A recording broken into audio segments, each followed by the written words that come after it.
अच्छी बात मैं बताइए। आज ही आ जाइए, आ जाइए गणपत जी।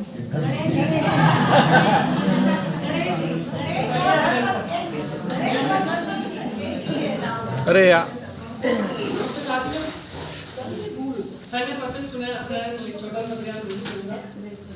देखो, हर आदमी जीवन में सफलता प्राप्त करना चाहता है।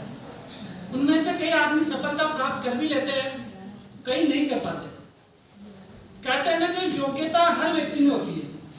सुनिए जी सर, योग्यता हर व्यक्ति में होती है। दूसरे काम में विविधता बनकर सर की आवाज सुन रहे हैं थोड़ा सा इसलिए मैं आगे आऊँ क्या गणेश पाचे का देख लो तो डर नहीं लगा अरे बोल रहा हूँ तो ना जीजा जा। नहीं बोलने की योग्यता सब में होती है, फिर भी कुछ आदमी सफल हो जाते हैं, कुछ असफल हो जाते हैं। ऐसा क्यों होता है? क्योंकि जो व्यक्ति योग्यता होते हुए भी उस योग्यता का लाभ नहीं लेता है, मौके का फायदा नहीं उठाता, वो हमेशा पीछे रह जाता है।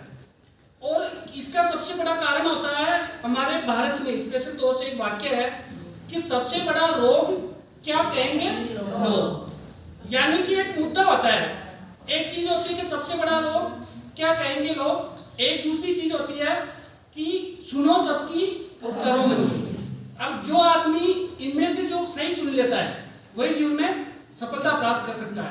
एक छोटा सा प्रसंग था, एक बहुत बड़ी मिठाई की दुकान थी चित्तौड़ में, मान लो कहीं पे तो कुछ टाइम में ना कुछ किलो, बहुत अच्छी मिठाई की दुकान थी। हाँ डाइट में तो हाँ बहुत बड़ी दुकान थी और उसकी ब्रांडिंग नहीं थी, ओनली उसका मौखिक प्रचार था, सब लोग उसका नाम से जानते थे।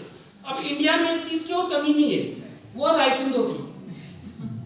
मैं कहता है ना कि अपने हेल्प किसी से मांगो 1000 से मांगोगे 1 से नहीं मिलती है, लेकिन राय 1 से मांगो 1000 से मिलती है। तो एक रायचंद आता है, वो कहता है तेरी इतनी अच्छी मिठाई की दुकान है तो तू एक काम कर, तू ब्रांडिंग कर। जो एससीबीओ साहब आए थे उस दिन वो कह रहे थे ब्रांडिंग आनी चाहिए आदमी, जो दिखता है वही बिकता है। जंगल में मोर नाचा किसने देखा?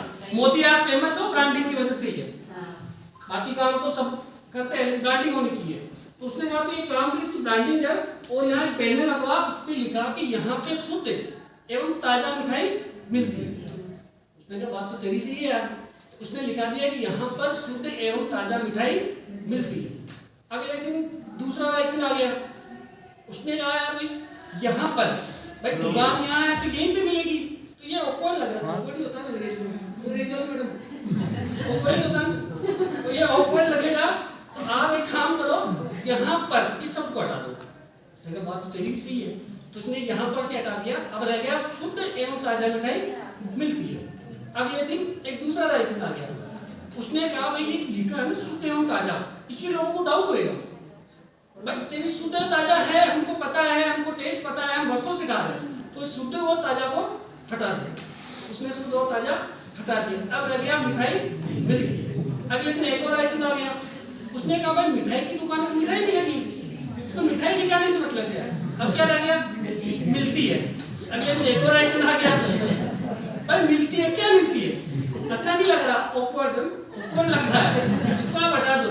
उसने हटा दिया, कुछ नहीं बचा। अगले दिन एक और रायचंद आ गया, तो तेरी इतनी अच्छी दुकान है इसकी ब्रांडिंग कर, यहाँ पे लिखा था कि यहाँ पर शुद्ध एवं ताजा मिठाई मिलती है, तो उसने सिर पकड़ लिया। तो इन्हीं चीजों से संबंधित एक छोटा सा प्रसंग मैं अब सुनाना चाहूंगा। इसके लिए मैं आपको आध्यात्मिकता की ओर ले चलता हूँ, एक आध्यात्मिक ओर ले चलता हूँ। हुआ क्या है कि इसी बात पे सबसे बड़ा रोग क्या कहेंगे लोग और सुनो सबकी करो मन की, इन्हीं 2 मैटर पे भगवान भोलेनाथ और माता पार्वती में लड़े हो गए। भगवान भोलेनाथ दुनिया को समझने वाले थे, उन्होंने कहा था हमें वही करना चाहिए जो हमारा मन कहता है, लेकिन पार्वती नहीं कि हमें वो करना चाहिए जो लोगों को अच्छा लगता है। तो अगर मैं नहीं समझी भगवान भोलेनाथ ने कुछ समझाया नहीं माने, तो मेरे को तो प्रत्यक्ष में प्रमाण चाहिए। तो ठीक है, इसके लिए उनको धरती लोक पे जाना पड़ेगा।